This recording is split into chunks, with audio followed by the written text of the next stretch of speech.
A fé do Senhor Jesus nos livrou do antigo pacto. Graças a Deus. Louvado seja o Senhor.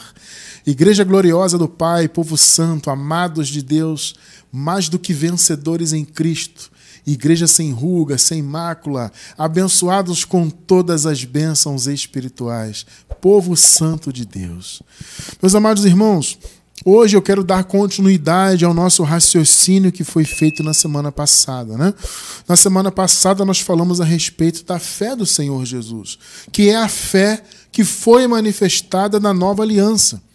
A fé que se manifestou a partir da cruz, né, e foi revelada, mais precisamente, a partir do advento da revelação da graça por meio do apóstolo Paulo, né? Então a fé da nova aliança, ela veio para abrir o entendimento do povo de Deus plenamente. Ela veio para que o povo do Senhor deixasse de ter aquela fé apenas, como nós chamamos de fé natural, entre aspas, né? Ou seja, aquela fé que sim, é uma fé inata no coração dos filhos de Deus, mas que era uma fé mais para conquistas, para realizações, etc., que é uma manifestação de fé muito importante, porém era uma manifestação de fé que não abria o entendimento. Era uma fé que não vinha acompanhada de revelação.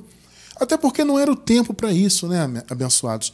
Ou seja, a palavra da graça não poderia ser revelada ali antes da cruz, não fazia sentido, né? Vocês podem notar que o próprio Jesus, ainda nos dias da sua carne, ele disse para os seus discípulos: olha, eu tenho muito que vos dizer, mas vocês não podem suportar agora. Ou seja, esse muito a dizer, naturalmente, era a revelação da sua obra. A revelação do que ele faria e fez na cruz, os resultados da sua ressurreição, entende? Os resultados da vinda do seu reino, tudo isso foi revelado plenamente a partir da revelação da graça. Então a graça foi revelada para o apóstolo Paulo e, consequentemente, esse conhecimento caminhou e foi alcançando o coração dos filhos de Deus. Esta é a fé da nova aliança. É uma fé que tem sim essa capacidade de você acreditar para conquistar, para você alcançar objetivos pela fé, pela confissão, pelo crer e pelo seu esforço, né? Ah, irmão Cristiano, você está falando de esforço? Sim, amado, eu não estou falando de coisas espirituais, tá? Quando eu falo de você alcançar algo por esforço, é algo nessa vida terrena. Eu estou falando de manifestações de coisas nessa vida. É claro que há um aspecto da fé, de você crer, pedir a Deus, né? Paulo fala que, ao invés de andarmos ansiosos, peçamos a Deus através da oração e da súplica com ações de graças. Então tem todo esse aspecto das manifestações de bênçãos, de você ter a fé no sentido de você confessar, você externar aquilo que você quer para Deus, aquilo que você precisa. Claro que Deus sabe, mas há todo um mistério nessa questão da confissão, porque a confissão, você pedir, externar, é uma atitude de fé. Entende? É a sua fé sendo posta em prática. Então, claro que há todo esse aspecto, mas há também o aspecto do esforço. Entende? Porque nós compreendemos aqui, e eu acho que isso faz muito sentido, que o que se refere a essa vida terrena tem a nossa parte a ser feita. Então, existe o aspecto da fé, do crer, do pedir, do esperar em Deus, de descansar, né?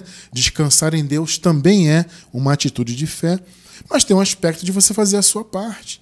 Então, você quer alcançar algo, uma bênção manifestada, é claro que você tem que fazer a sua parte. Então, por exemplo, vamos lá, vamos dar um exemplo aqui prático, né? A pessoa tem um sonho de abrir o seu próprio negócio. Ela vai orar a Deus? Claro, ela vai orar, pedir a direção de Deus, né? Pedir a revelação de Deus para saber se aquilo é a vontade de Deus, né? E pedir as manifestações do Senhor, enfim, externar o que ela quer.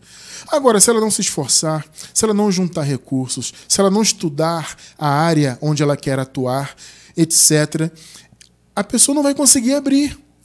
Então existe um aspecto de esforço, é nesse sentido. Espiritualmente não tem isso. Tá? Isso aqui eu estou falando materialmente. Espiritualmente não tem lógica. Ah, vou me esforçar para ser abençoado espiritualmente, vou me esforçar para ter a vida eterna, vou me esforçar para ser aceito por Deus, vou me esforçar para ter o Espírito Santo. Não existe isso, gente. Nós já fomos abençoados com todas as bênçãos espirituais. Isso veio pela graça, percebe? Tá? Então, veja, a nossa fé, que é a fé da nova aliança, ela não só, então, tem esse aspecto, como eu falei, de conquista, etc., mas ela é muito mais do que isso. Essa fé é uma fé que abre o nosso entendimento para a verdadeira palavra. Entende? Por isso que Paulo fala, a fé vem por ouvir. Então, é uma manifestação de fé que revela o evangelho. Então, não é uma fé simplesmente de conquista, como eu costumo chamar, né? Não é fé de conquista, para você conquistar isso e aquilo. Ela tem esse aspecto, mas ela vai muito além. A fé da nova aliança é a fé que vem pela revelação da palavra, a fé que vem por ouvir. E como já estudamos muitas vezes, e nós até relembramos semana passada, eu vou citar hoje de novo, essa expressão vir, né?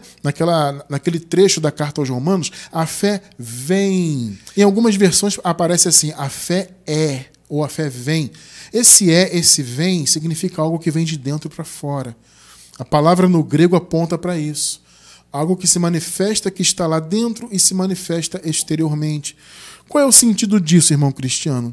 É algo que está no seu espírito, ou seja, está no seu interior, no seu homem interior, e se manifesta em sua mente, em sua alma. Percebe? Então é isso, a fé vir é isso, ela vem de dentro para fora. Ela vem do espírito para a sua vida, para atuar no seu dia a dia e te revelar, então, por conseguinte, a palavra. E aí você entende a cruz, você entende o que Jesus fez, o resultado da sua ressurreição. Percebe? Você entende a obra do Senhor e aí você consegue se libertar do sistema religioso. Vocês que estão hoje em graça, que estão livres do sistema, que estão descansando na palavra, que não vivem mais atemorizados, com medo de Jesus voltar, medo de um suposto diabo, de um suposto inferno de fogo, onde as pessoas supostamente vão queimar eternamente. Esses são conceitos absurdos, já não fazem nenhum sentido à luz da verdade do Evangelho, mas as pessoas creem nisso porque o sistema religioso bate muito nisso, né?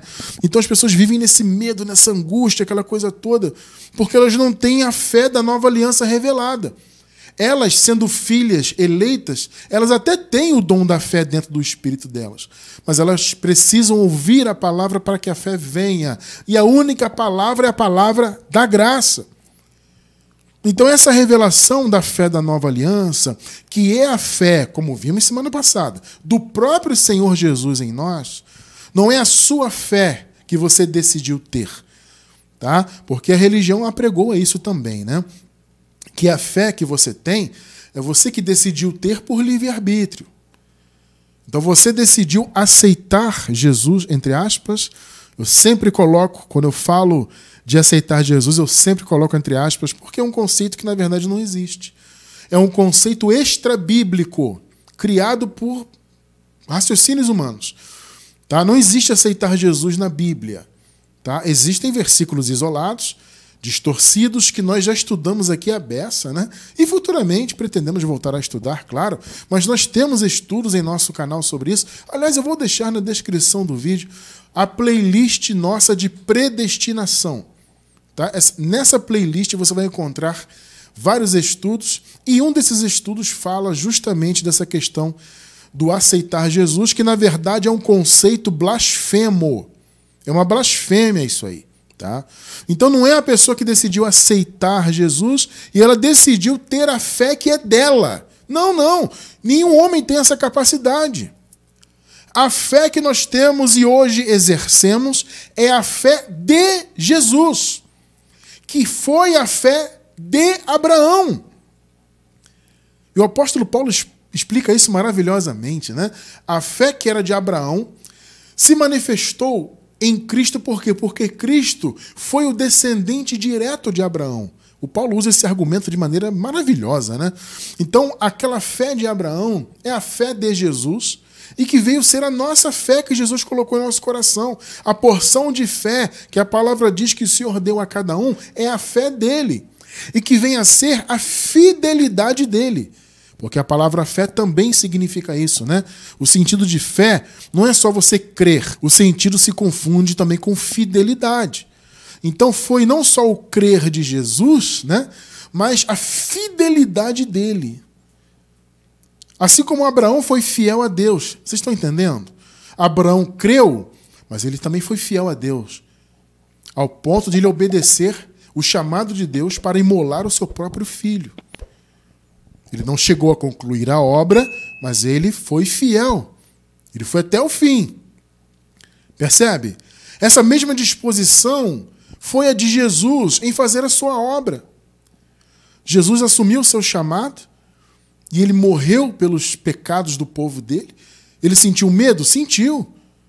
Ele pediu a Deus, Senhor, se possível, passa de mim esse cálice. Isso foi o quê? Uma manifestação de medo humana. Porque Jesus era, gente, 100% humano, assim como ele era e é e será para sempre 100% Deus. Mas ali o aspecto humano dele sentiu medo. Todo ser humano sente medo. Mas ele foi fiel até o fim. Perceberam? Então, essa fidelidade, essa fé do Senhor Jesus é que trouxe a justificação.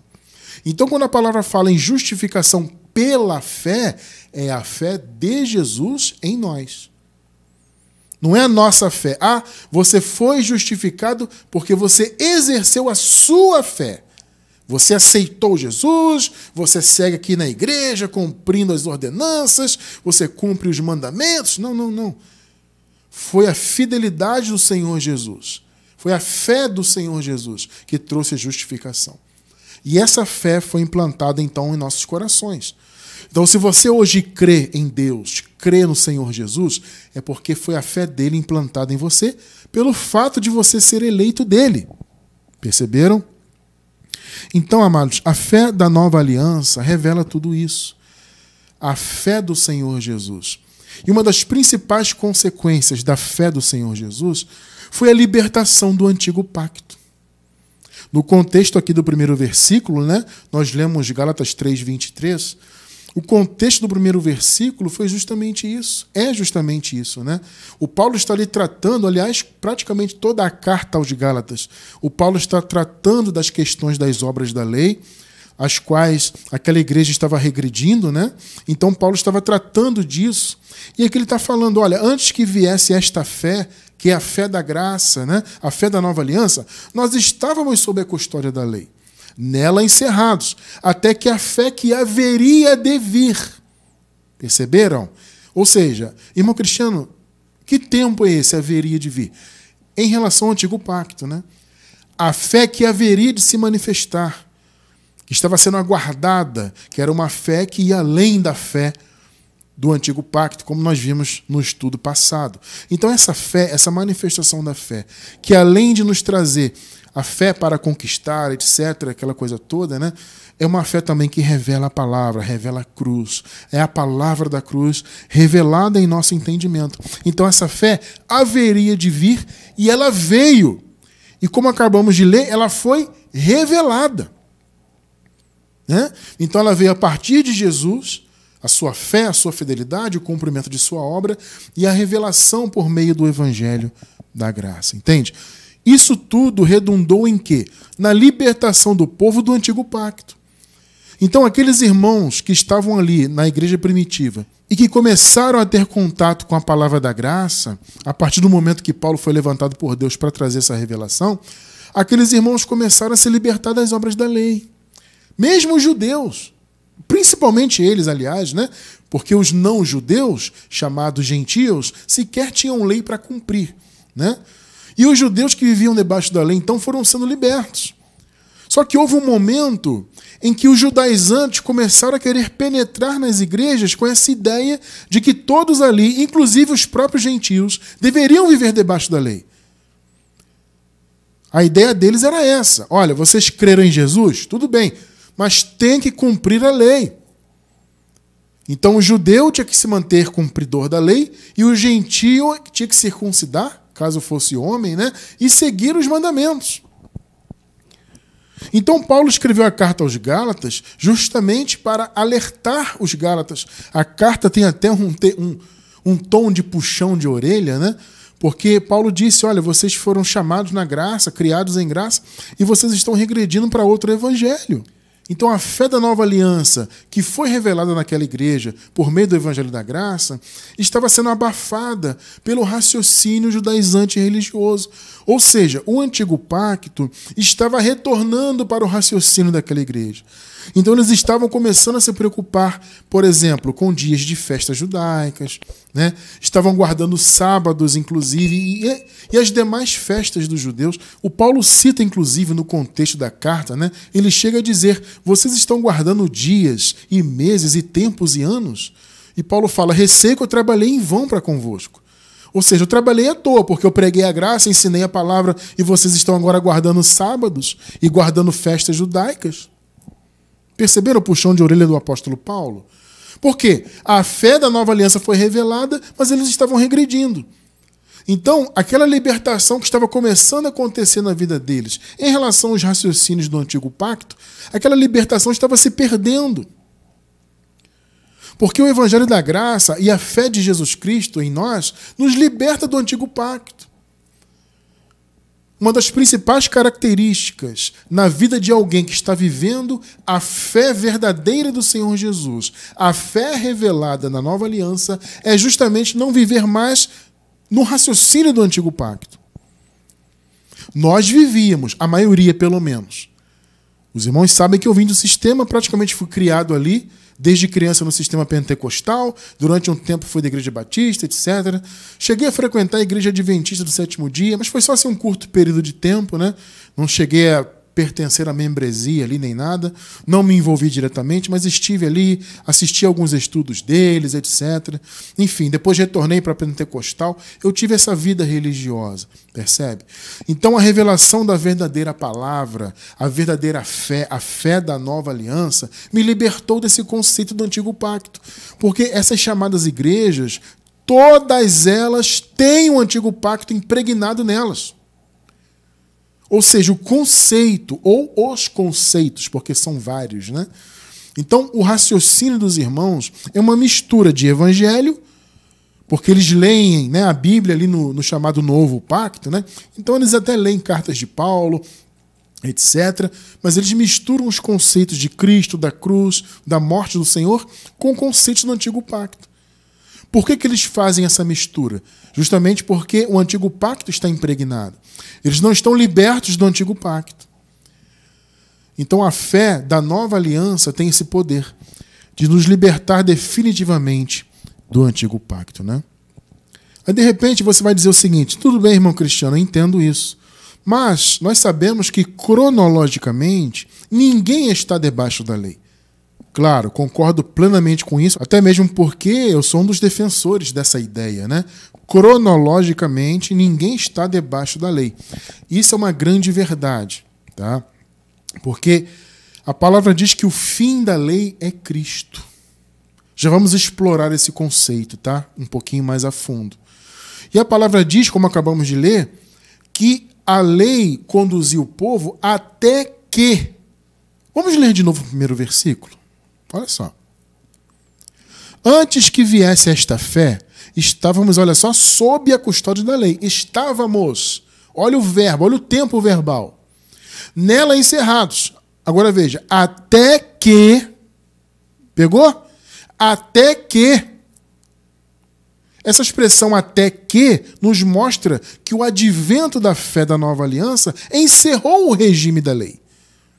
Então estávamos nela encerrados até que a fé que haveria de vir fosse revelada. Então ela foi revelada a partir de Cristo e mais precisamente como entendimento através do evangelho da graça dado ao apóstolo Paulo. Então veja, cronologicamente ninguém está debaixo da lei porque a fé verdadeira já veio. E Jesus inclusive foi o fim da lei, como vamos constatar agora. Romanos 10, versículos do 1 ao 4. Irmãos, o desejo do meu coração e a minha oração a Deus pelos israelitas é que eles sejam salvos. Amados, observe aqui, Paulo não está falando de salvação eterna, de vida eterna. Ele está falando da salvação em relação à religião. Entende? É o que nós chamamos aqui de salvação do entendimento. Ou seja, o desejo de Paulo era que aqueles irmãos israelitas conhecessem o Evangelho para que o seu entendimento, o seu conhecimento, as suas mentes se abrissem para a verdade e eles fossem libertados, então, definitivamente daquelas obras da lei. Perceberam? Aqui Paulo não está falando de salvação eterna. O sistema religioso sempre confunde e distorce esse trecho aqui da carta aos Romanos, porque eles dizem que esse aqui é a prova do aceitar Jesus, isso aqui significa salvação eterna, aquele que crê vai ser salvo para sempre. Paulo não está falando disso. O Paulo está falando da salvação que nós, por exemplo, obtivemos em nossos tempos.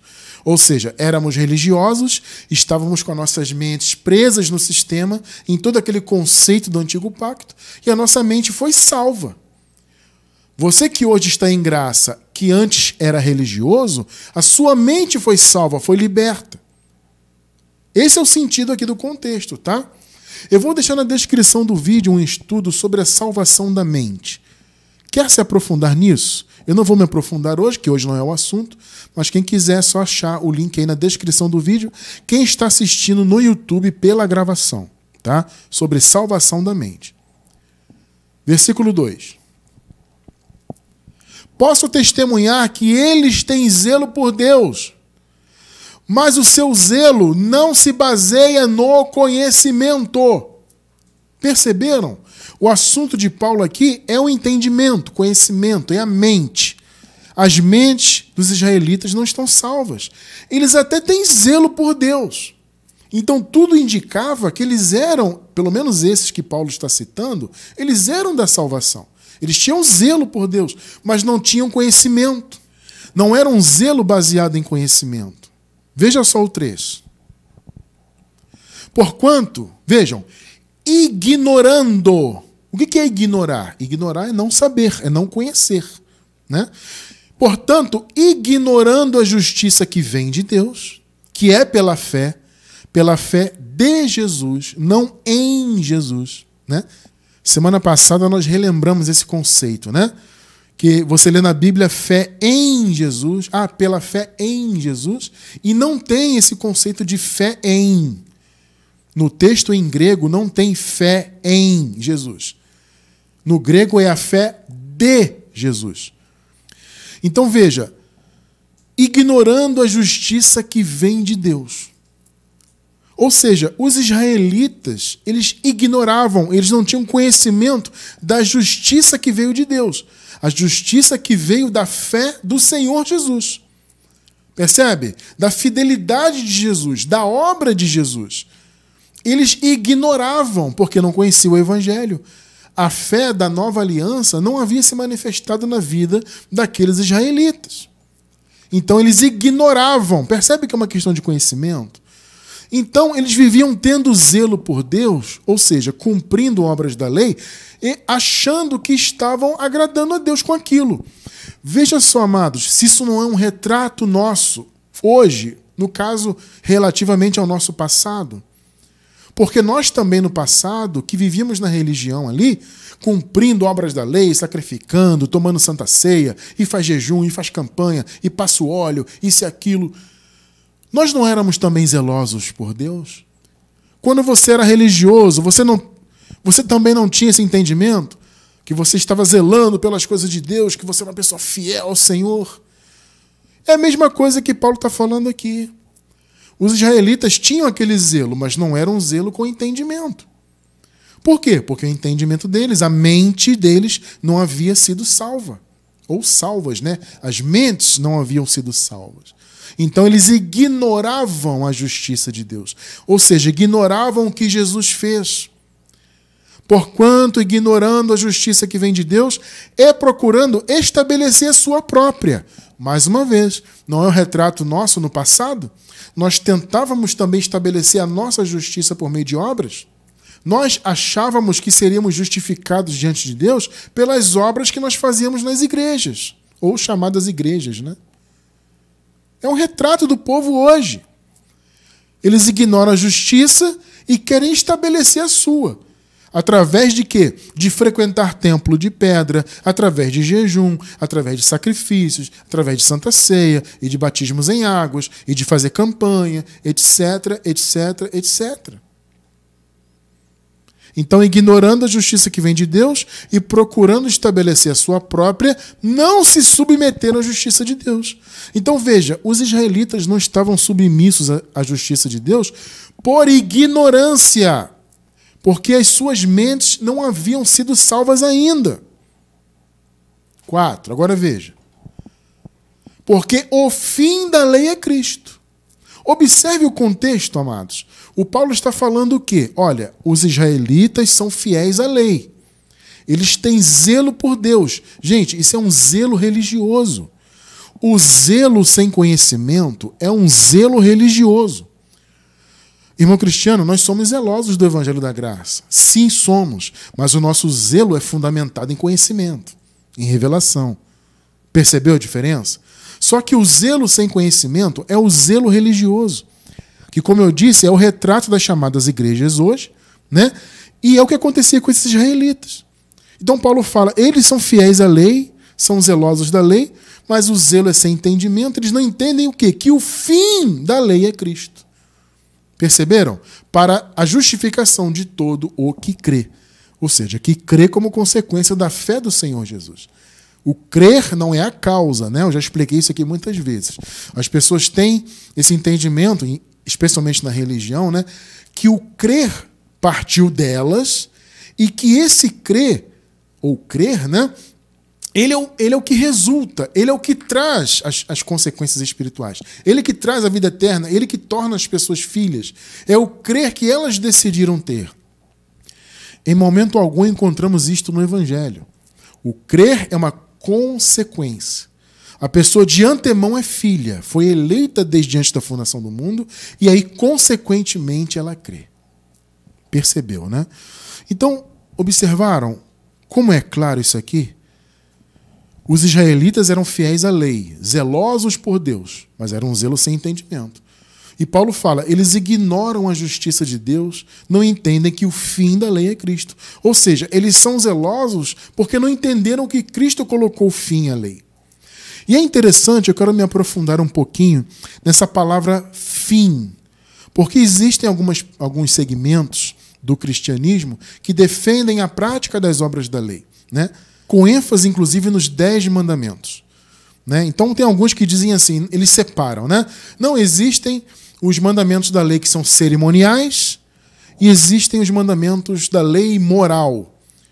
Então, nós não seguimos a lei cerimonial, mas a lei moral. Gente, olha só, não existe isso na palavra. Não existe separação de lei moral e lei cerimonial. Veja, existe do ponto de vista das características dos mandamentos. É claro que há mandamentos com aspecto moral e há mandamentos com aspecto cerimonial. Veja, isso existe. Mas, na realidade, é tudo uma coisa só. Perceberam? Não há essa separação em termos de você cumprir moralmente, mas não cumprir cerimonialmente. Não tem isso na Bíblia. Lei é lei. Só que esse segmento diz assim, não cumprimos cerimonialmente, não precisamos seguir ao pé da letra cerimonialmente, mas precisamos cumprir moralmente. Por quê? Porque eles são apegados à questão do sábado. Na tal lei moral que eles falam, os 10 mandamentos, tem ali o cumprimento do sábado, que na verdade é Jesus, porque o sábado simboliza o descanso. Jesus é o nosso descanso. Não foi o que ele falou? Vinde a mim, vocês que estão cansados, estão sobrecarregados, eu lhes darei descanso. Então o nosso sábado é Cristo, o Shabat é Cristo. Eles não entendem isso. Irmão Cristiano, então nós cumprimos o sábado? Sim, todos os dias, porque nós estamos em Cristo todos os dias. Perceberam? Então você não tem que seguir 10 mandamentos, guardar sábado ao pé da letra, um dia de 24 horas, não faz sentido. Mas eles defendem isso. Então eles usam, por exemplo, eles distorcem, na verdade, né, essa palavra fim. Porque, veja, eles dizem o seguinte, não, o fim não é que acabou. O fim significa o objetivo. Né? O objetivo da lei é nos levar a Cristo. Então nós temos que cumprir a lei para que estejamos em Cristo. Percebem a distorção que eles fazem? É uma distorção terrível. Porque, veja, a palavra fim vem do grego telos. Deixa eu passar para vocês as definições dessa palavra. Olha só. Telos, a principal acepção dessa palavra é o seguinte, terminação. o limite no qual uma coisa deixa de existir. Perceberam? Telos é isso. Terminação. É um limite, uma fronteira, no qual uma coisa deixa de existir. Significa também o fim de todas as coisas, no sentido do fim da ordem das coisas, né? Então, por exemplo, você tem uma ordem estabelecida e essa ordem termina e começa uma nova ordem. Telos. Perceberam? Ah, mas irmão Cristiano, essa palavra no grego ela pode ser traduzida por objetivo, né? Porque fim é isso também, né? O fim, a finalidade, o objetivo. Sim, é claro que pode. Mas observem só o sentido dessa palavra também quando ela é traduzida como objetivo. Olha só. A palavra telos como objetivo significa consumação. O objetivo final, o propósito final, o encerramento com todos os seus resultados. Perceberam? Então não é que você tem que cumprir a lei hoje em dia para ela te levar a Cristo. Ou seja, esse é o objetivo. Você cumpre a lei para você estar em Cristo. Não. O sentido é de objetivo consumado. Perceberam? Um propósito consumado, um objetivo final. Então a lei conduziu o povo, como nós lemos agora há pouco, até Cristo. Lembram-se disso? Até que a fé que haveria de vir fosse revelada. Então a lei foi até Cristo. Paulo diz isso claramente. A lei nos conduziu até Cristo. Então por isso que o fim da lei é Cristo, ou seja, a terminação. O objetivo foi alcançado. Percebe? A lei conduziu, mas Jesus se manifestou. Então Jesus é que é o guia do seu povo, não é mais a lei. Então, mesmo que você traduza a palavra telos por objetivo, ela tem esse sentido de consumação, de um propósito que foi finalizado. Então, de toda forma, significa fim, terminação, acabou. Aquela ordem da lei acabou e uma nova ordem foi estabelecida. Esse é o sentido da palavra fim. Então, fim da lei, a terminação da lei é Cristo. Em Cristo, a lei acabou. Ponto final. Tá? Aí você pergunta, mas irmão Cristiano, tudo bem, então se acabou, eu entendi isso, mas por que vocês insistem em dizer que as pessoas estão debaixo da lei? A gente já vai chegar lá. A gente vai chegar lá. Então, abençoados, vamos relembrar alguns pontos aqui. Como nós vimos na semana passada, a fé do Senhor Jesus, ela trouxe justiça.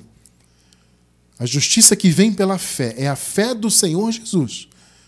Não é a fé em Jesus, né? Não tem esse conceito de fé em Jesus. Já explicamos isto, né? Você lê muito na tradução em português isso, né? A fé em Jesus. Não tem isso no texto em grego. Em grego é a fé do Senhor Jesus, a fé dele. Esse é o sentido, tá? Então, a fé do Senhor Jesus, a fidelidade dele, trouxe a justiça, manifestou a justiça para todos os filhos de Deus. Ou seja, a fé do Senhor substituiu a lei. Porque a lei veio justamente para que a pessoa pudesse ter condições de se justificar por meio dela. Só que nenhum homem conseguiu. E a fraqueza da lei estava justamente nisso. Não na lei em si, mas na incapacidade humana de cumpri-la. Vocês estão entendendo? Por isso foi estabelecida uma nova aliança. Uma aliança onde o homem não precisaria das obras da lei. Percebe? Porque a lei não teve essa capacidade de aperfeiçoar ninguém. Então houve uma mudança de eras, uma mudança de lei, uma mudança de ordem. Perceberam? Hebreus 7, do 12 ao 19. Certo é que, quando há mudança de sacerdócio, é necessário que haja mudança de lei. Observe. Houve uma mudança de sacerdócio, porque a lei acabou, então o sacerdócio mudou.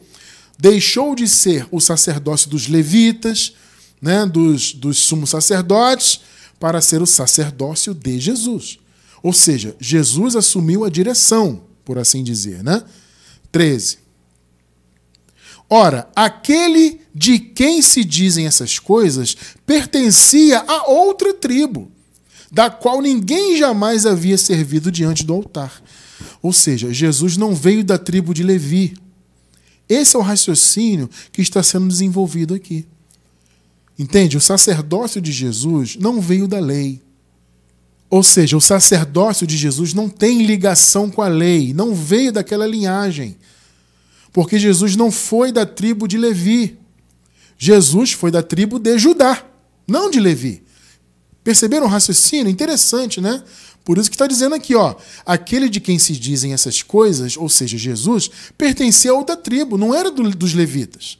14. Pois é bem conhecido que o nosso Senhor descende de Judá, tribo da qual Moisés nada fala quanto a sacerdócio. Ou seja, Moisés nunca falou, nunca se referiu à tribo de Judá como uma tribo do templo, uma tribo responsável ali por cuidar dos mandamentos da lei. Então, Jesus não tinha relação com isso. Raciocínio interessante, né? 15. O que acabamos de dizer fica ainda mais claro quando aparece outro sacerdote semelhante a Melquisedeque. Melquisedeque, gente, foi um sacerdote que surgiu na época de Abraão. Na época de Abraão não havia lei. Então não havia o sacerdócio do templo. Não havia os levitas, não tinha isso. Então foi um sacerdote que não tinha ligação com a lei. Então esse sacerdote surgiu, não há informações precisas dele na Bíblia, mas ele surgiu ali, ministrou ali com Abraão, entende? E depois desapareceu da história. Então aqui ele está sendo usado como uma metáfora de Jesus. Ou seja, assim como Melquisedeque não teve relação com a lei, ele foi um sacerdote, mas não ligado ao templo, não ligado aos levitas, mesmo porque não havia nada disso ainda, Jesus veio dessa linhagem. Jesus foi o sacerdote que não tinha ligação com a lei. 16. Alguém que se tornou sacerdote não por regras relativas à linhagem, tá vendo? Mas segundo o poder de uma vida indestrutível. 17. Porquanto sobre ele é afirmado: tu és sacerdote para sempre, segundo a ordem de Melquisedeque. Ou seja, o sacerdócio de Jesus não tinha ligação com a lei. Esse é o ponto. Agora vejam 18 e 19. A ordenança anterior, olha só, queridos, é revogada. Alô, meu irmão, minha irmã, você que ainda está em obras da lei, você que está numa denominação que diz que você tem que cumprir mandamentos da lei, sejam cerimoniais, sejam os tais mandamentos morais, entendam, a ordenança anterior é revogada, porque era fraca e inútil. Perceberam? Fraca e inútil. Pois a lei não havia aperfeiçoado coisa alguma, sendo introduzida uma esperança superior, no caso a graça, né?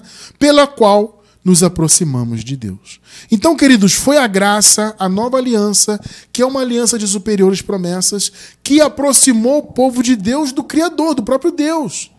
Percebem o ponto?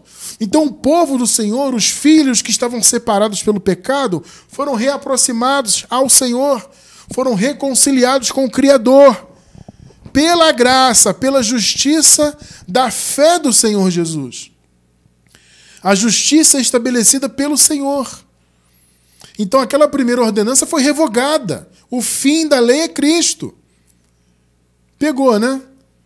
E aí veio então a aliança superior. Hebreus 8:6. Agora, porém, o ministério que Jesus recebeu é superior ao deles. Assim como também a aliança da qual ele é mediador é superior à antiga, sendo baseadas em promessas superiores. Perceberam? Então, abençoados, a graça, ela é superior em tudo. Porque a graça, ela veio diretamente de Deus para nós. Percebe? Jesus era o próprio Deus que estabeleceu a justiça. E foi dada gratuitamente. E ela já foi estabelecida, tudo já foi consumado. Então não faz sentido você se envolver com conceitos do antigo pacto. Por isso, amado, quando você se depara com a revelação do Evangelho da Graça e a fé da nova aliança te é revelada, ela se manifesta, né? A fé vem por ouvir, ela vem de dentro para fora, vem do espírito para a sua mente. Quando essa fé se manifesta, automaticamente você se liberta do sistema religioso. Por quê? Repito, porque o sistema religioso está impregnado das obras da lei. E você, com a revelação da nova aliança, com a revelação da fé da nova aliança, com essa fé ativada em sua mente, você não suporta mais se envolver com os conceitos do antigo pacto. Aí você pergunta, se Cristo pôs fim à lei, irmão Cristiano, e eu acabei de ver que de fato ele colocou, e ninguém, portanto, está cronologicamente debaixo da lei, por que vocês então insistem em dizer que as pessoas estão debaixo da lei, né? Porque, gente, cronologicamente, a lei não existe mais. O fim da lei foi Cristo. Mas os conceitos da lei estão estabelecidos aí no meio do sistema. Ou seja, as pessoas não estão de fato debaixo da lei, mas elas estão mentalmente debaixo da lei. Elas estão envolvidas com um conceito, ou conceitos, né, são diversos, conceitos que o antigo pacto ali estabeleceu e que valiam naquela época. Só que as pessoas, mesmo não vivendo cronologicamente debaixo da lei, elas têm esse conceito. Então esses conceitos da lei vão conduzindo o povo. Eles não sabem que já foram libertos da lei, porque não têm conhecimento. É o que nós lemos agora há pouco, né? Paulo falando dos israelitas. Eles têm zelo por Deus, mas não têm conhecimento. Então, veja, um grande exemplo disso, de viver mentalmente debaixo da lei, nós retiramos da igreja dos Gálatas. Vamos ver alguns detalhes aqui? Gálatas 1, 6 até o 8. Vamos começar no capítulo 1. Olha o que Paulo fala. Admiro-me de que vocês estejam abandonando tão rapidamente aquele que os chamou pela graça de Cristo. Olha só, os chamou pela graça, para seguirem outro evangelho. Esse outro evangelho, que na verdade não é evangelho, era o quê? A perturbação, era a distorção. Eram os judaizantes que queriam que as pessoas vivessem obras da lei, mesmo acreditando em Jesus. Então Paulo fala, vocês foram chamados na graça e agora estão regredindo para outro evangelho. 7. Que na realidade não é o evangelho. Isso que vocês estão ouvindo aí desse pessoal judaizante não é evangelho. O que ocorre é que algumas pessoas os estão perturbando, querendo perverter o evangelho de Cristo. Então, gente, religião é perversão. Misturar Jesus com conceitos do antigo pacto é perversão. 8.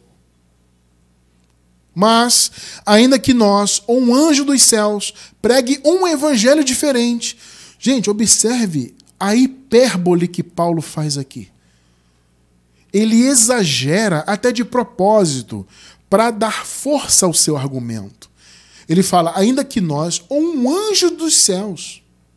Olha que coisa. Olha como ele se coloca.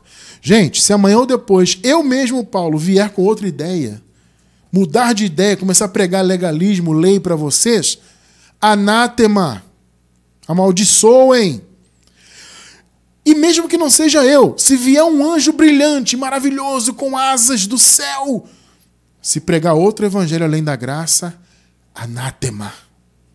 Que palavra do Paulo, hein? Então, ainda que nós, ou um anjo dos céus, pregue um evangelho diferente daqueles que pregamos a vocês, ou seja, a graça, né?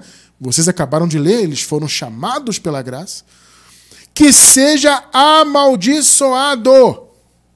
Anátema em outras versões, né? Então, amados, é anátema, é maldição. Misturar lei com graça é maldição. Misturar o evangelho com conceitos do antigo pacto é maldição. Então, veja, o Paulo já abre a carta dele com esse puxão de orelhas. Agora veja no capítulo 2 de Gálatas, 2 do 14 ao 16.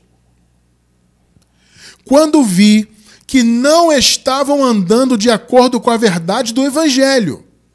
Perceberam? Declarei a Pedro diante de todos.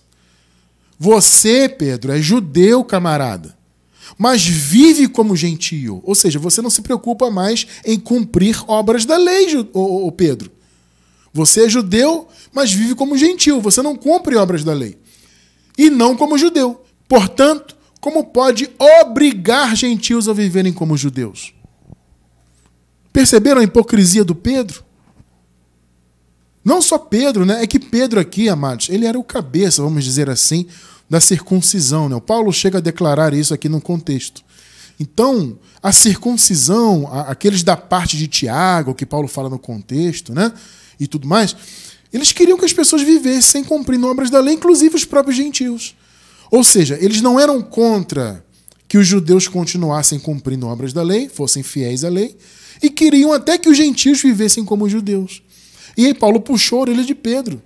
Pedro, você que é judeu, não cumpre. Como é que você e o pessoal da circuncisão aí quer obrigar, inclusive, os gentios a viverem como judeus? 15:16. Nós, judeus de nascimento e não gentios pecadores, veja, assim era como os gentios eram conhecidos, tá? Entre os judeus. Os gentios eram conhecidos como os pecadores, tá? Dentre outras coisas, né? Então nós, judeus de nascimento e não gentios pecadores, sabemos, olha só, que ninguém é justificado pela prática da lei, mas mediante a fé em Jesus Cristo. Mais uma vez, gente, a fé de Jesus Cristo. O resto da minha vida, enquanto Deus me permitir trazer estudos da graça, eu vou sempre corrigir isso aqui. Mediante a fé do Senhor Jesus. Tá? Nós cremos como consequência da fé do Senhor Jesus. Tá? Então a justificação é pela fidelidade de Jesus, pelo que ele fez, pela sua fé. Tá? Mas mediante a fé de Jesus Cristo. Assim nós também cremos em Cristo Jesus. Aí sim entra o em. Por quê? Porque é uma consequência, como eu disse, sempre digo, né? O crer é uma consequência de quem nós somos. Se você crê em Jesus, é porque é a fé de Jesus dentro de você. O crer não é a causa. O crer é uma consequência. Não posso me cansar de falar isso, amados. Porque isso facilita muito você entender o Evangelho. Você entende que não é por você. Não é a minha fé que eu decidi ter em Jesus. Não. É a fé de Jesus em mim que, consequentemente, me leva a crer nele, né? Assim, nós também cremos em Cristo Jesus para sermos justificados pela fé de Cristo e não pela prática da lei, porque pela prática da lei ninguém será justificado. E, de fato, ninguém foi, né? Percebe? A lei não justificou ninguém no dia do juízo final. Não tem isso. Agora veja, ainda no capítulo 2, 21. Não anulo a graça de Deus, pois se a justiça vem pela lei, Cristo morreu inutilmente. O que Paulo está dizendo, gente? Quando você vive praticando obras da lei e você está achando que está sendo justificado por isso, Jesus, na verdade, então morreu à toa para você. Você está anulando na sua vida o que ele fez. Porque ele morreu e a fé dele nos trouxe a justificação e você segue cumprindo obras da lei, então ele morreu inutilmente. Perceberam? Vê só, amados, como é que Paulo trata nessa questão aqui na carta aos Gálatas. É tremendo. Porque os Gálatas estavam regredindo para o sistema religioso. E Paulo falou, olha, acordem, vocês foram chamados na graça. Não vivam dando ouvidos para o sistema religioso aí dos judaizantes. Não anulem a graça na vida de vocês. Irmão Cristiano, é possível a graça realmente ser anulada? Não, abençoados, eu creio piamente que não. Nada pode anular a graça de Deus. O Paulo aqui está apresentando um argumento lógico. Ou seja, se A, então B. É um argumento lógico. Ora, se você vive na lei, Cristo não tem valor para você.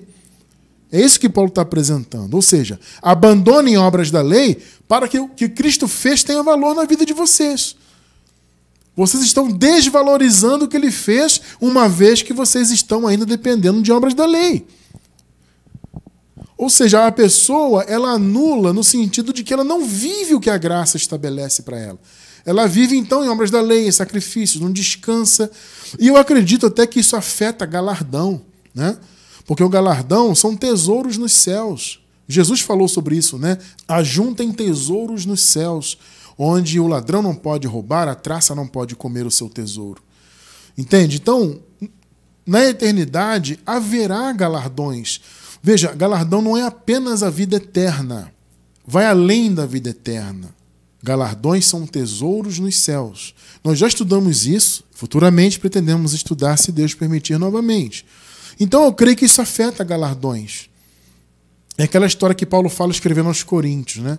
O Paulo fala das obras de ouro, de prata, de pedras preciosas, e Paulo fala das obras de madeira, feno e palha. Eu entendo essas obras como as obras da lei, as obras religiosas, todo o cerimonialismo, as pessoas que se preocupam com isso, são obras de madeira, feno e palha. Ou seja, são obras que são queimadas pelo fogo, ela não tem valor. Aí Paulo fala, a pessoa até salva, mas ela é salva como que pelo fogo. Ou seja, ela é salva, mas as suas obras não rendem nada, porque são obras de madeira, feno e palha. Perceberam? Então, o galardão vai além de salvação, porque a pessoa é salva mesmo tendo obras de madeira, feno e palha. Agora, e as obras de ouro, de prata e de pedras preciosas? Naturalmente, são as obras fundamentadas no Evangelho. São as boas obras, as quais Deus preparou para os seus filhos de antemão. Quando você as pratica, Deus vai lhe recompensar além da vida eterna que Ele já te deu. E aí Paulo segue o raciocínio ainda na carta aos Gálatas, no capítulo 3. 3, do 9 ao 11. Assim, os que são da fé são abençoados com Abraão. Perceberam? A fé lá do Abraão se manifestou em Cristo, o descendente direto de Abraão, e essa fé abençoou todos os filhos. Perceberam? É a fé do Senhor Jesus. Tremendo, né?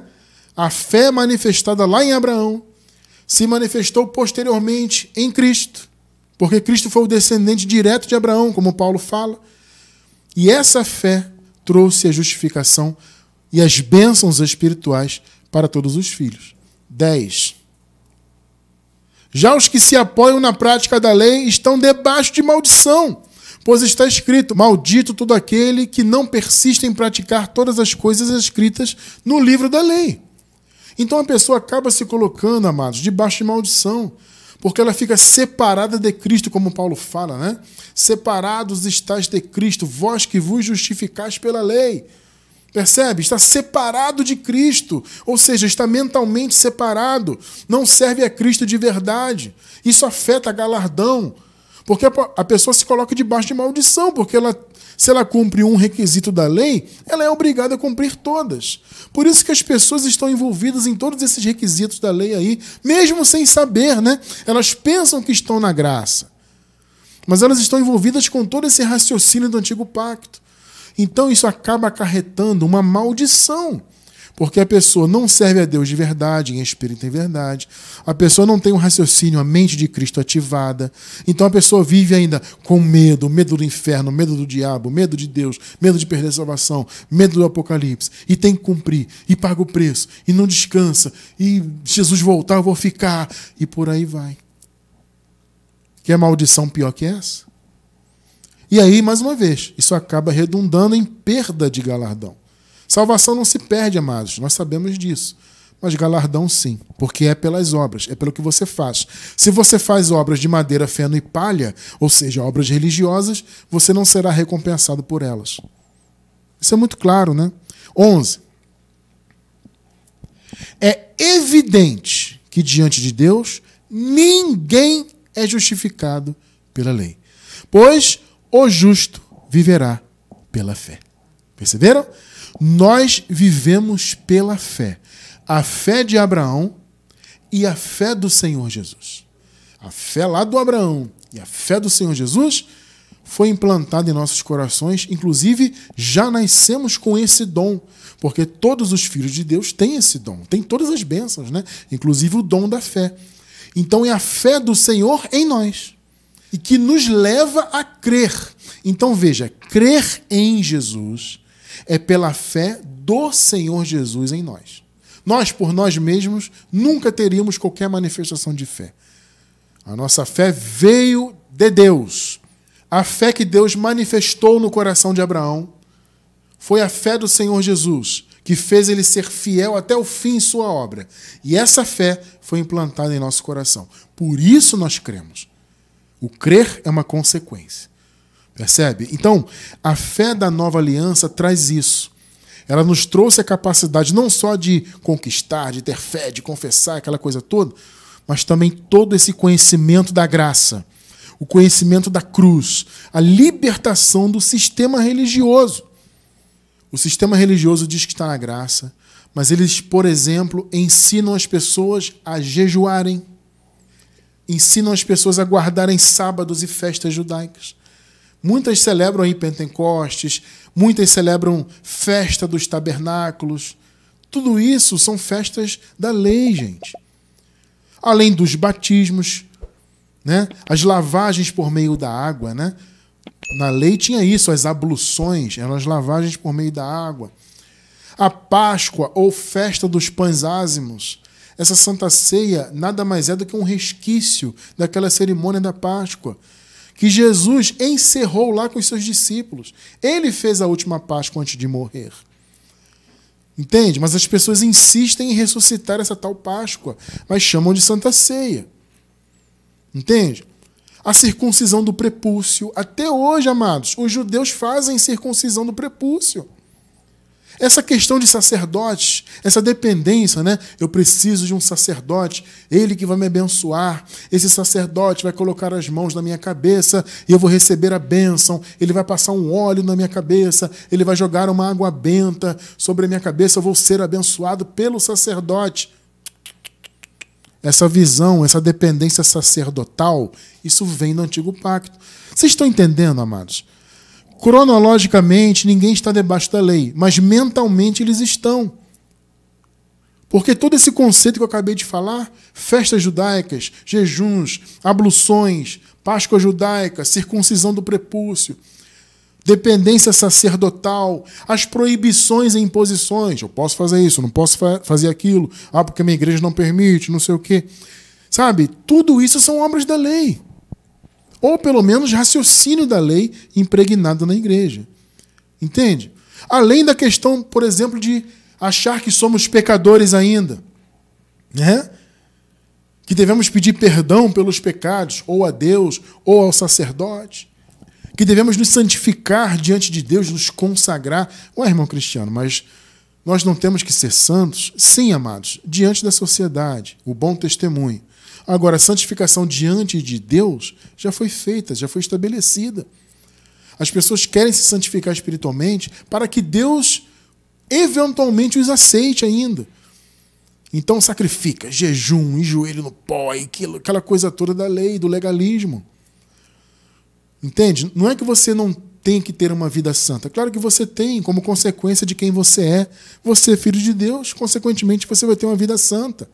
Mas é uma, como costumo dizer, né, uma santificação horizontal diante da sociedade. A santificação vertical diante de Deus já foi estabelecida. Mas o povo quer se santificar diante de Deus, para que Deus os aceite. Então, são conceitos do Antigo Pacto. Ah, eu sou pecador, tenho que pedir perdão, tenho que buscar o Espírito Santo. Essa ideia que tem que buscar o Espírito, isso é desde o Antigo Pacto. No Antigo Pacto, que eles ficavam sedentos do Espírito. Ah, Senhor, traga o seu Espírito, não retire ele de nós. Isso é Antigo Pacto. Perceberam? As igrejas, chamadas igrejas, estão impregnadas do Antigo Pacto. Tá? Eu vou deixar na descrição do vídeo um estudo sobre as obras da lei. Nesse estudo, nós nos aprofundamos nesses conceitos que eu passei aqui. Tá? Vou deixar também na descrição do vídeo um estudo sobre a questão do pecado. Há vários estudos que explicam essa questão para você entender que nós não somos pecadores, que não temos que pedir perdão pelos pecados, não faz sentido isso na graça. Tudo isso você vai entender se você estudar, tá? Então, esses estudos a mais que eu estou oferecendo vão te dar subsídios para você compreender toda essa verdade. Então, abençoados, nós não temos que viver nesses conceitos, porque já temos a fé da nova aliança em nós.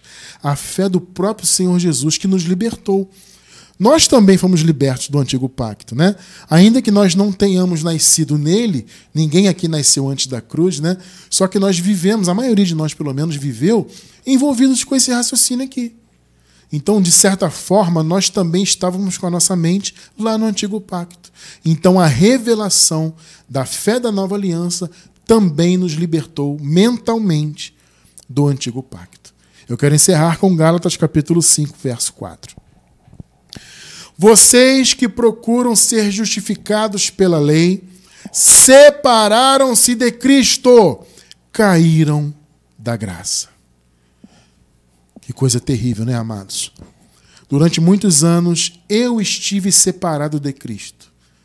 Porque eu passei 20 anos no sistema religioso. Então eu estava separado de Cristo, ou seja, a minha mente estava separada da fé verdadeira, dos conceitos reais de Cristo. Então eu estava separado de Cristo, né? E também estava decaído da graça. Porque eu não vivia o que a graça me proporcionava. Eu não descansava. Era só medo e ter que ser religioso, ter que pagar o preço, ter que fazer acontecer.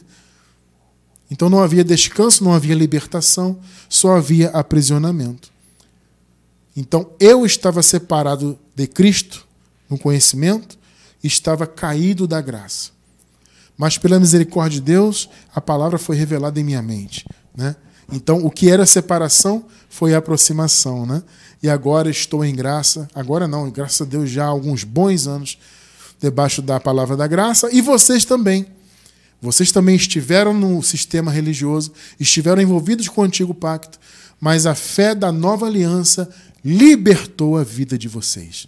Louvemos a Deus por isso, para todo o sempre. Amém. Graças a Deus.